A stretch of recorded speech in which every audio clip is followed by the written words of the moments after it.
Well, you can be stat kings, but that doesn't matter if you're scoreboard losers. And that's exactly what happened with Oregon State in this one. As we mentioned in the first segment, outgained Fresno State by over 200 yards. But because of the blunders, because of the mental mistakes, they wind up losing this one. I mean, it got so bad that we had head coach Trent Bray swearing, throwing the F bomb out on the national broadcast at halftime. I actually appreciated that, for the record. I actually liked his aggressiveness and his not afraid to show emotion. I actually really respected that. But this is just shows that things are going downhill very fast for the Oregon State Beavers. Maalik Murphy, I mean, with the exception of his 2 interceptions, one of them is at the end of the game that happened to be a pick six. And I don't really count that one towards the box score too much because you're just trying to make something work. You're trying to make a play happen. But overall, 371 yards, 4 touchdowns, huge bounce back from week 1 against Cal. I really liked what Maalik Murphy did there. And this is a guy that comes in from Duke, was very highly sought from other programs. He chooses Oregon State. And it's a shame that happened because things are falling apart around him. I mean, overall, I think you look at this and you look at Oregon State and you want them to you think they can be a lot of a better team than they're showing. They are way better of a team than their 0-2 record. There's no doubt in my mind. Anthony Hankerson stepped up big time after having one of his career lows in Oregon State uniform and rushing last week against Cal, turns it completely around and goes 25 carries for 136 yards. That's exactly what you need from Anthony Hankerson, the guy who really leads your offense. And if Maalik Murphy and him are firing on all cylinders, plus add a little bit of Trent Walker in there, who just missed the 100-yard receiving club for the second week in a row. He had 7 receptions for 99 yards. If you get those 3 firing, then you're usually in good hands. And all 3 of them are doing well, but you run into those special teams. Also, Taz Reddix had a great game. 11 receptions, 158 yards from the wide receiver. Maalik Murphy was doing a great job getting it around to everybody. There was multiple people. I mean, I'm talking over 10 different people who had a reception for Oregon State. I think it's actually 11 looking at the box score. That's impressive. That is a good sign to show that there are multiple people who can make plays for Oregon State on the offensive side. The special teams, however, was a complete disaster. I mean, is there a better word for it? It's the worst special teams I have ever seen in a game ever. High school, college, peewee football. I mean, it was really bad.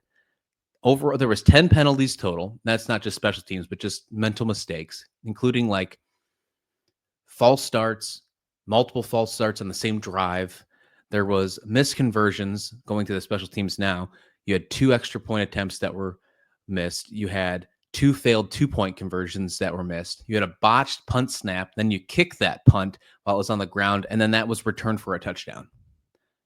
As I mentioned earlier, Coach Bray, when he was walking to the locker room at halftime, he said special teams was an F-bomb joke. Right on the air.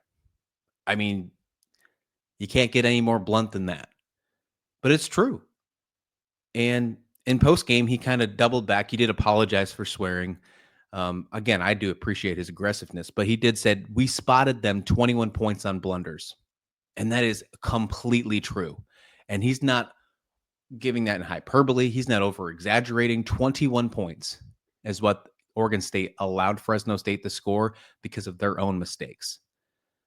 Oregon State should have scored more points, but even if those 21 points are taken away, you're talking a 27-15 final. Oregon State wins this game.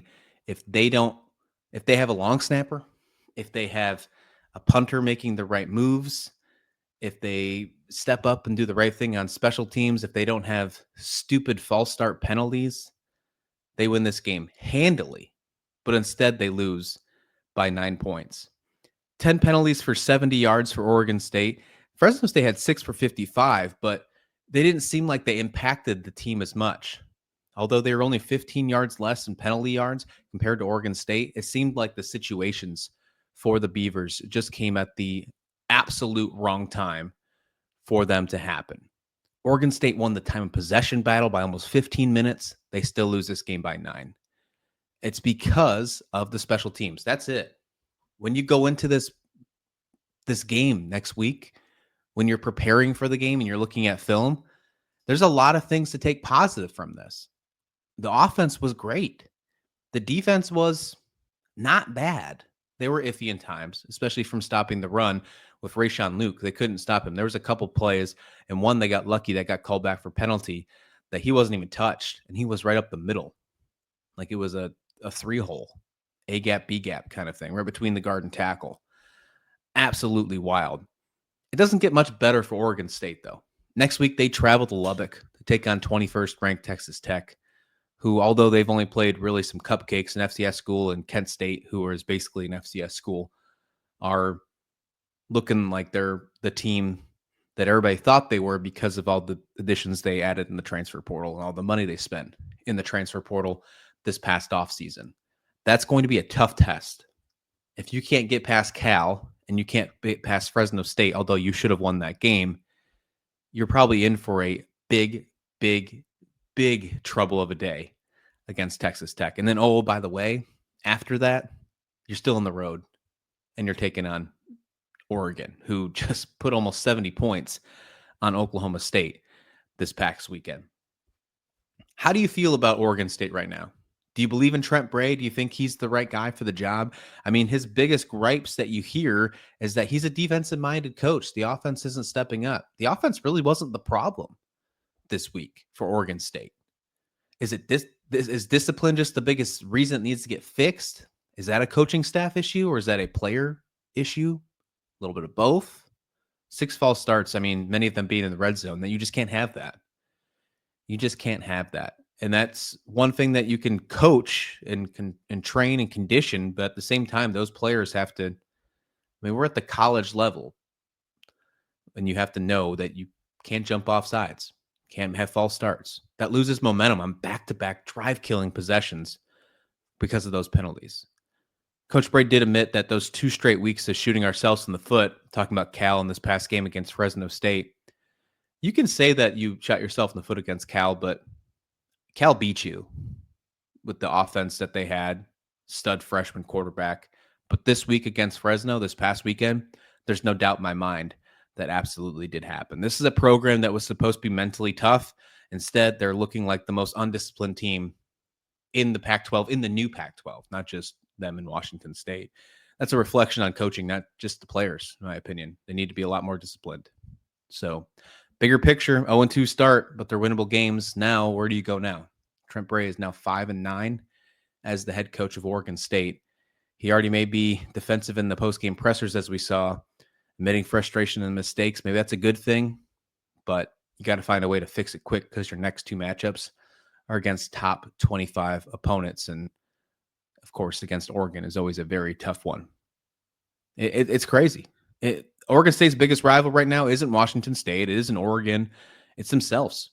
It's your biggest rival because you're being undisciplined. You're losing the games yourself. The special teams might be the biggest rival inside of being the rival. And if Trent Bray can't clean this up, then this season is going to go downhill very fast, and it might be Trent Bray's very last as well. Well, going from possibly this very last to going to a first, Bronco Mendenhall of Utah State is changing that program very quickly in my mind. Although they did lose to Texas A&M, I think there are plenty of reasons you should be excited about the way the Aggies are heading. We'll talk about that to finish up this show right here on the Pac-12 Daily Podcast.